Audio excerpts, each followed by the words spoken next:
পবিত্রতা মাঝে মাঝে একটা গল্প করে যে ঠাকুর একজন মাকে একটা শাড়ি দেবেন,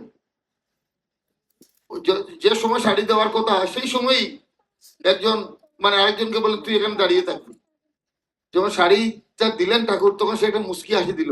তখন মাটা প্রচন্ড ভাবে ছেলেটাকে খেপে গেল, বললো তুমি বাড়িতে মা বোন নেই, এইভাবে মায়েদের দিকে তাকে হাসা অনেক কথা হাল্লা চিল্লা পড়ে। তখন মা ঠাকুর মাটাকে বললেন তুই থাকিস কোথায়, যে ঠাকুর তোমার কাছে। খাস কার কাছে? যে ঠাকুর তোমার কাছে। শাড়িটা দিয়েছে কে? যে ঠাকুর তুমি। তোর নজর আমার দিকে না, তোর ওই ছেলেটা মুস্কি আসছে, তোর ওই দিকে নজর থাকবে কেন? তাহলে আমার নজরটাও থাকতে হবে ঠাকুরের দিকে। আমাদের একটাই লক্ষ্য, একটাই উদ্দেশ্য। এই যে পূজনী মা আমাকে বলছিল তোর ইষ্টবৃত্তি হয় বুঝতে পারিস? আমি আগে জানি না বলে চোখ বন্ধ করে যখন ঠাকুরকে তুই যখন ইষ্টবৃত্তি করিস, এখানে বস, একটা 10 টাকার নোট ধরিয়ে বলে এবার ইষ্টবৃত্তি যে করিস করে কিরকম এরকম করতো। আমি করলাম যে তুই চোখ বন্ধ করেছিস, ঠাকুরকে দেখতে পাচ্ছিস? বলে আগে না। আচার্যদেবকে না, বাবাইকে? বলে না। তাহলে তুই ইষ্টবৃত্তিটা কাকে দিচ্ছিস? তোর ইষ্টবৃত্তিটা তুই কাকে দিচ্ছিস? ঠাকুর বলছেন ইষ্টবৃত্তি ইষ্টকে দিস, করিস। এটা আমি পরে এসে বাণীটা দেখলাম, করিস না তাই বঞ্চনা, অন্যকে তা দিলেই জানিস আসবে বিভাগ গঞ্জনা।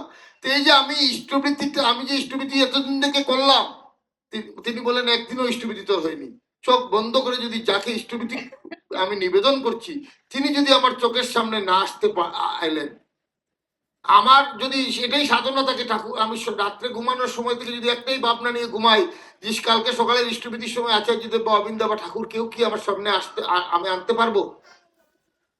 এটার সাধনা যদি আমার থাকে, এটার যদি আমি আমি মানে এটাকে নিয়ে যদি আমি মানে নিজের উপর নিজের সঙ্গে যুদ্ধ করতে পারি, করে যদি ঠাকুরকে আমি ইষ্টবৃত্তি নিবেদন করতে পারি, ঠাকুর নিজের হাতে গ্রহণ করেন বা অবিন্দা বা আচার্যদেব নিজে হাতে এসে গ্রহণ করেন, আমি চোখ বন্ধ করে দেখতে যখন পাবো তখনই কিন্তু আমার ইষ্টবৃত্তি নিবেদন করার আমার সময় হলো, তখনই আমি ইষ্টবৃত্তি মন্ত্র পড়তে পারি। সেদিনের আমার ইষ্টবৃত্তি আমার সার্থক হলো। আমাদের যুদ্ধ যদি এটা হয় তাহলে আমাদের মাথায় কি অন্য জিনিস ঢুকার সুযোগ থাকবে? কখনো থাকবে না। আমাদের মাথায় কোথায় আন্তাজি আলতু ফালতু চিন্তা নিয়ে আমরা বসে থাকি। কে হরে কৃষ্ণ কি করলো, কাজু কৃষ্ণ কি করলো, এটা নিয়ে আমরা থাকি। এটা নিয়ে আমার টাকা না, আমার টাকা শুধু আমার সঠিক হচ্ছে কিনা, আমার নাম দেন আমি সঠিক হচ্ছি। আমার নাম দেন করার সময় কতক্ষণ সময় আমার অন্য চিন্তা ছাড়া শুধু ঠাকুর বা আচার্যদেব বা অবিন্দা আমার মাথায় ঘুরপাক খেলেন।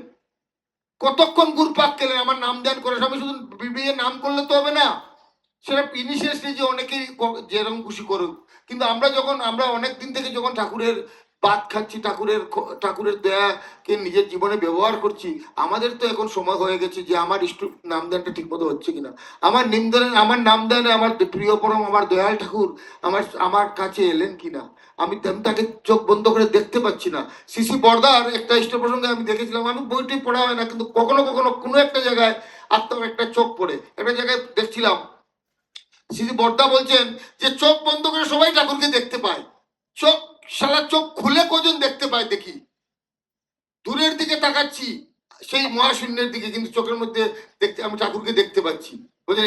বলছে এটা কজনে করতে পারে? তা আমরা তো চোখ খুলে বন্ধ করেই এখন দেখা শুরু হয়নি।